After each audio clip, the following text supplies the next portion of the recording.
Okey, Assalamualaikum dan salam sejahtera murid-murid. Bertemu kembali kita kali ini dengan tugasan bahasa Melayu kita yang seterusnya. Sebelum tu, cikgu nak murid sediakan buku teks bahasa Melayu yang ada 2 orang kanak-kanak yang tengah membaca buku dan juga menulis ABC tu. Dan satu lagi buku aktiviti bahasa Melayu jilid 1 yang berwarna krim.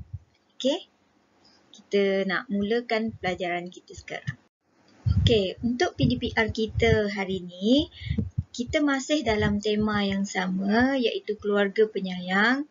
Kita masuk dalam unit 3, bercuti di kampung, dan tajuk kita hari ini adalah Dapur Nenek. Dalam kisah Dapur Nenek ni, kita akan belajar perkataan yang dinamakan digraf dan juga konsonan bergabung. Apa itu digraf? Apa itu konsonan bergabung? Okey, jom kita tengok dulu apa dia digraf, apa dia konsonan bergabung. Barulah cikgu bercerita tentang dapur nenek. Okey, mengenali perkataan digraf dan juga konsonan bergabung, cikgu akan terangkan pertama, maksud digraf. Apa yang dimaksudkan dengan digraf? Digraf ialah 2 huruf berturut-turut yang mewakili satu bunyi seperti eng, nga, sya dan ka. Okey, untuk nga, cikgu dah buat satu petak di mana cikgu cuba buat dia dalam bentuk gabungan antara konsonan dan juga vokal. Ingat lagi yang cikgu ajar? A, I, U, O,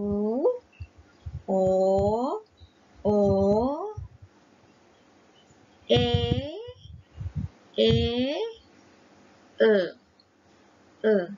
Okey, ingat lagi kan? Okey, murid-murid cubalah nyanyi lagu yang cikgu pernah ajar. A itu hurufnya, A itu bunyinya, A. Okey, dan seterusnya. Okey, kita tengok nga. Nga digabung dengan A, nga, A. Nga, A. Nga, nga. A, nya. Sya, sya. Ka, ka. Okey. Ingat kan yang cikgu ajar selalu dalam kelas macam mana cikgu gabungkan dua antara konsonan dan juga suku kata. Okey. Begitu juga ni, nyu, nya, ni, nyu, nyo, nye, nye. Okey, ingat macam mana cikgu nyanyikan dia bentuk irama untuk kita boleh senang ingat macam mana? Nga, ngi, ngu, ngo, nge, nge. Okey, ke bawah Nyanyi, nyu, nyo, nye, nye. Sha, shi, shu, sho, she, she.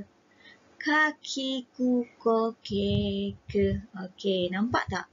2 huruf konsonan berturut-turut dia bergabung dengan satu bunyi, gabung menjadi satu bunyi. Bila cikgu gabungkan dengan huruf vokal, dia akan menghasilkan perkataan dipanggil digraf. Bunyi dia pun berlainan kan. Nga, ngi, ngu, ngo, nge. Bunyi dia dekat atas hidung kita ni. Okey? Okey, kemudian contoh perkataan digraf yang biasanya penyapu. Penyapu. Tudung. Tudung. Kabar. Kabar. Ungu. Ungu. Kalau murid-murid perasan, bunyi dia berada di atas hidung. Cuba tekan hidung ni dan sebut bunyi tu. Nga, ngi, ngu, ngo, nge, nge. Okey, ada getaran pada jari murid bila letak di hidung.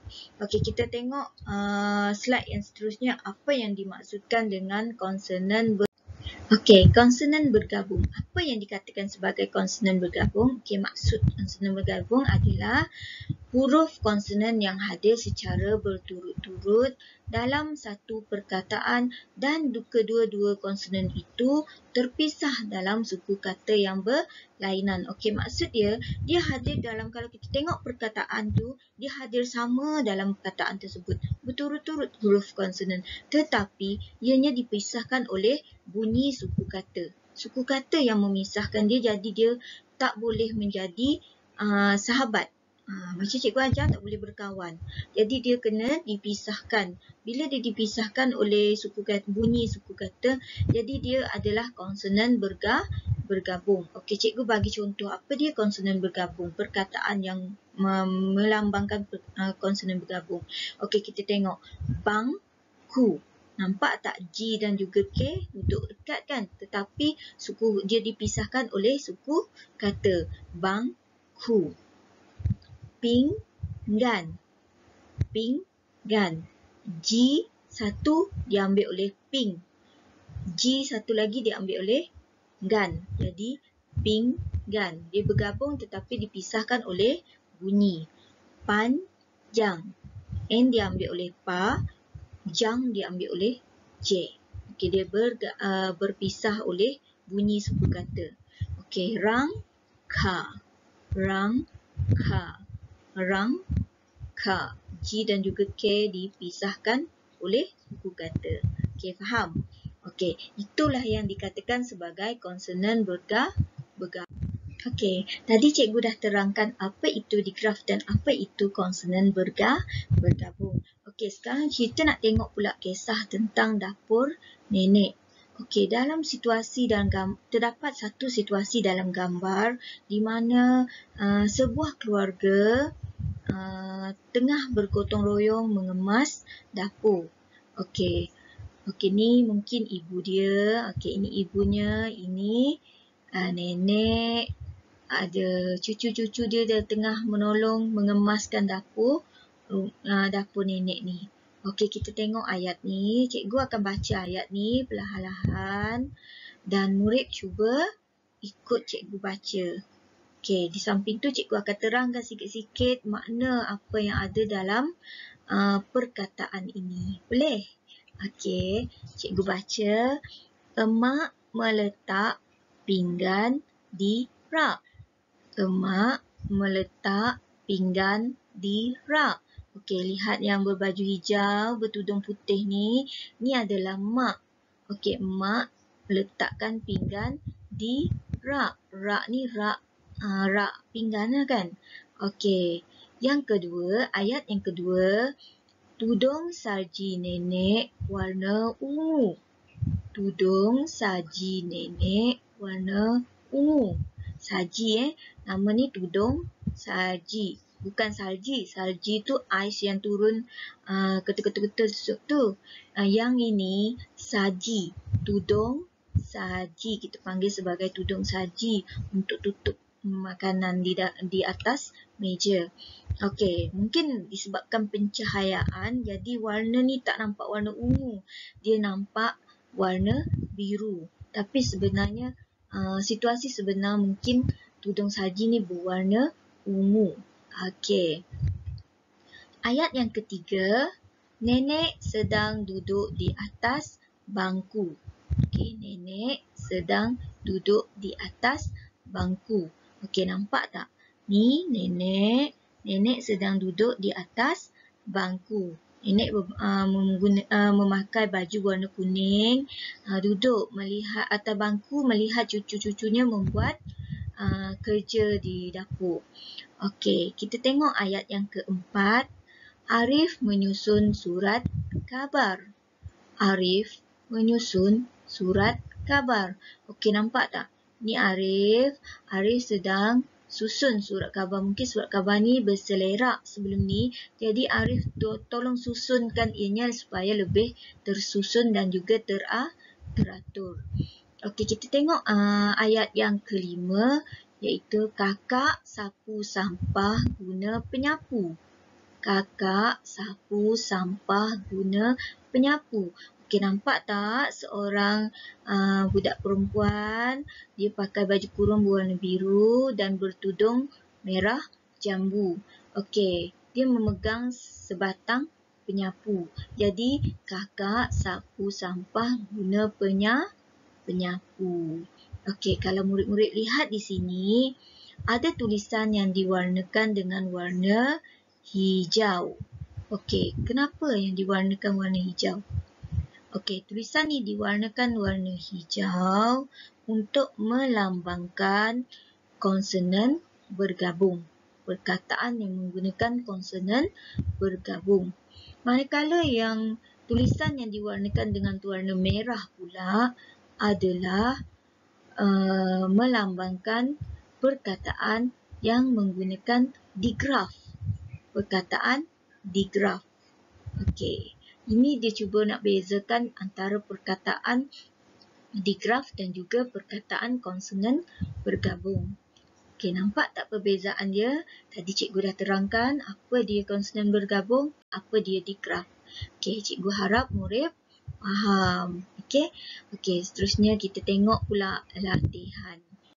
Okey, untuk latihan pertama kita hari ni, okey, cikgu cuba baca arahan dulu. Salin ayat tersebut ke dalam buku latihan BM1 pemahaman yang stiker orange tu Okey, tulis atas garisan dengan betul. Okey, cikgu nak latih murid menyalin. Cikgu dah ajar di mana di atas ni ada awan, di tengah yang warna biru ni adalah rumah yang panjang. Okey, dan di bawah ni ada lautan yang luas. Nampak tak? Di sini ada garisan merah, tapi pada dalam buku kita garisan merah tu berada jauh lagi di bawah. Jadi kita namakan dia sebagai laut yang luas. Ingat prinsip cikgu kata huruf terbahagi kepada 3 kumpulan.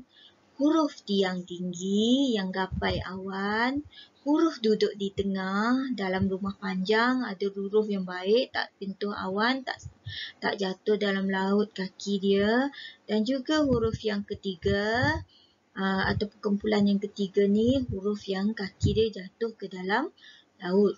Okey, cikgu nak murid ikut apa yang cikgu dah pernah ajar untuk menulis ayat ini di dalam buku. Okey, kalau murid perasan di sini cikgu ada warnakan benda ni dengan tulisan berwarna yang berbeza untuk membezakan antara huruf yang perkataan konsonan bergabung dan juga digraf. Okey, murid boleh garis dengan warna biru. Guna pensel warna berwarna biru tu untuk menggariskan. Okey? Okey, itu untuk latihan pertama. Okey, untuk latihan kedua, kita akan guna buku aktiviti jilid 1 yang berwarna krim tu. Okey, sekarang murid buka buku aktiviti jilid 1 yang warna krim tu. Buka muka surat 15. Okey, tengok. Ada tak gambar ni? Ni cikgu cuba gambarkan kepada murid apa yang ada dalam buku aktiviti jilid 1 tu. Okey, buka. Okey, nampak tak gambar ni? Okey, ni kisah bercuti di kampung di mana sebuah keluarga duduk di ruang tamu bersembang-sembang untuk mengeratkan silaturahim. Okey, nampak di situ ada beberapa perbuatan yang mereka tengah bersembang, ada yang tengah melihat benda di dalam internet ataupun dalam laptop dia. Okey, ada pula yang tengah melukis. Okey, kita tengok ada beberapa perkataan yang diberi kat sini. Ini adalah perkataan yang ditulis dengan digraf dan juga konsonan bergabung.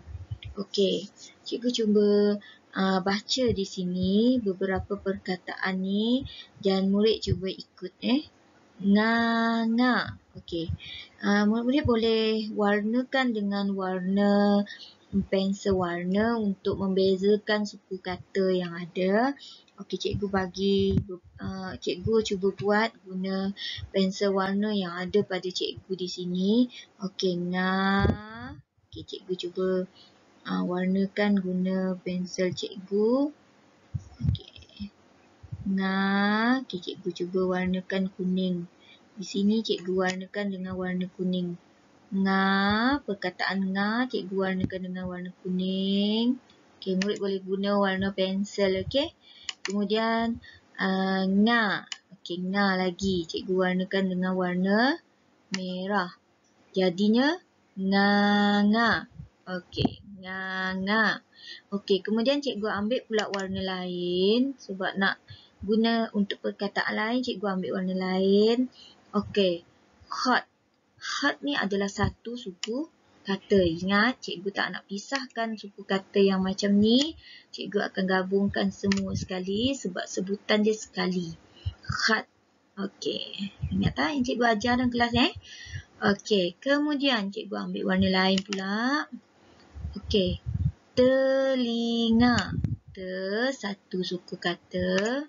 Kemudian ambil warna lain. Satu perkataan. Kemudian cikgu ambil satu lagi warna lain. Nga. Okey, telinga. Okey. Okey, cikgu ambil pula warna lain. Crayon. Satu warna.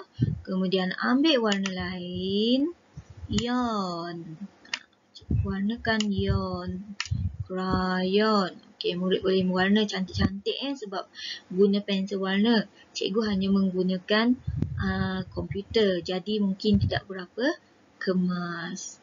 Okey, kita tengok lagi huruf seterusnya. Suku kata yang seterusnya iaitu perkataan surat. Su satu suku kata. Rat satu suku kata. Okey, rat. Okey, kemudian cikgu ambil lagi warna lain.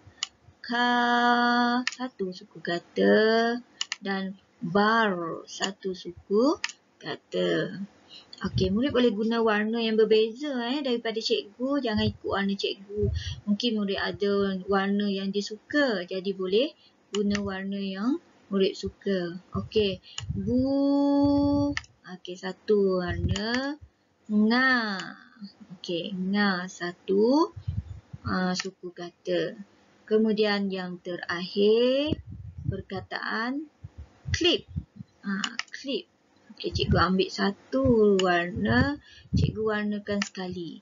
Sebab dia melambangkan satu sebutan sahaja. Clip. Tak boleh K-L-I-P. No. Dia K-L-I-P. Clip. Ingat cikgu ajar. Seperti juga yang kita belajar sebelum ni, iaitu durian kan. Cikgu kata satu suku kata. Rian satu suku kata. Tak boleh sebut durian. Nanti dia jadi durian. Durian. Satu suku kata. Rian satu suku kata. Jadi durian. Okey, faham? Okey. Ini untuk latihan yang dalam buku aktiviti yang pertama. Ada dua latihan dalam buku aktiviti yang cikgu nak murid buat. Okey, ini latihan kedua. Latihan kedua, cikgu nak murid lengkapkan frasa dan ayat berdasarkan gambar, kemudian sebut. Okey, cuba sebut sebab untuk melatih murid-murid dari segi bacaan, dari segi ejaan, sebab masih ramai yang lemah membaca. Jadi boleh mohon bantuan ibu bapa untuk ajar murid-murid baca sebab cikgu tak sempat untuk ni murid-murid disebabkan proses PDPR. Kalau tak, mungkin kita selalu kan mulakan dengan buku permata ilmu, barulah kita masuk pada dua lagi masa, barulah cikgu tumpukan pada buku aktiviti dan juga buku latihan. Tapi untuk proses PDPR kita agak singkat masa, jadi cikgu lebih menumpukan pada pembacaan dalam buku aktiviti. Dan murid tolong baca di rumah, ulang lagu cikgu ajar, cuba ingat supaya murid ingat bacaan tersebut. Tak payah ikut turutan, cuba ingat secara rawak huruf yang ada. Bagi yang masih lemah bahagian huruf. Begitu juga yang masih lemah suku kata. Okey? Okey, kita tengok ayat yang pertama, iaitu contoh yang diberikan dalam ni, iaitu kakak menyapu sampah dengan penyapu. Nampak tak perkataan di atas ni? Di atas ni ada menyapu, di bawah ni ada penyapu. Okey, ni menyapu.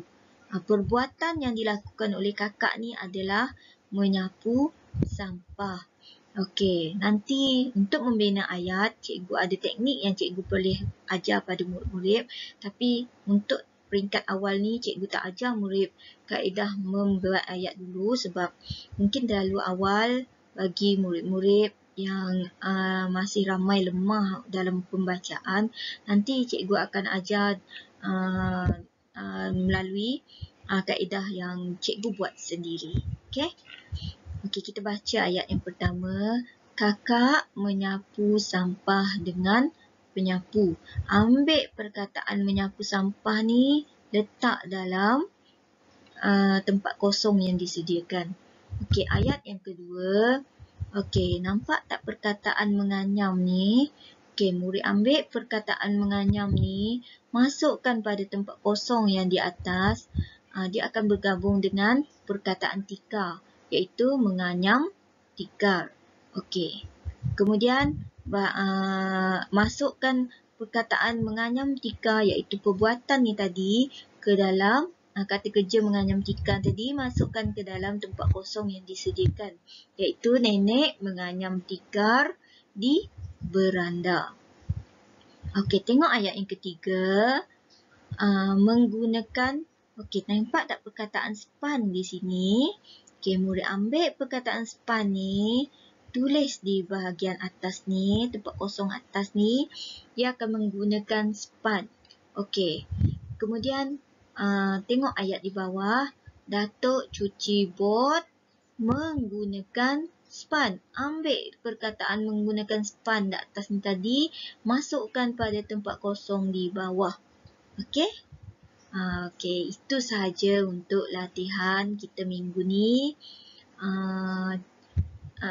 Cikgu harap murid cuba baca dekat rumah. Memandangkan cikgu tak boleh bersama murid-murid setiap hari seperti yang biasa di kelas. Jadi kalau di kelas mungkin cikgu boleh tumpu murid-murid dari segi bacaan dengan lebih mendalam lagi. Disebabkan proses PDPR dia agak singkat dan apa yang murid belajar daripada cikgu sekarang ni, cikgu cuba biasakan murid dengan membina ayat, membuat ayat, membaca perkataan. Cikgu akan bantu sikit. Apa yang murid tak faham boleh tanya cikgu melalui telefon, iaitu melalui WhatsApp ataupun call cikgu. Cikgu sentiasa membantu bila-bila masa. Okey, sekian saja untuk kali ni. Jangan tangguh kerja, ingat. Yang cikgu ajar dalam kelas pun macam tu. Tak nak tangguh-tangguh kerja, nanti kerja banyak. Kalau kat kelas, cikgu selalu cakap siapkan kerja kat sekolah supaya tak ada kerja sekolah. Tapi kalau di rumah, sentiasalah kena ada kerja rumah dan juga kerja sekolah tu. Okey, apa yang penting, baca buku yang cikgu bagi. Buat latihan yang cikgu bagi. InsyaAllah sekiranya keadaan ni reda, cikgu akan cuba lagi bantu murid-murid yang masih lemah membaca. Begitu juga yang boleh membaca, cikgu akan cuba untuk ajar mereka untuk membina ayat, membuat karangan mudah. Sebab kita akan ada proses sampai membina ayat, iaitu karangan. Okey? Okey, sekian. Assalamualaikum warahmatullahi wabarakatuh. Terima kasih.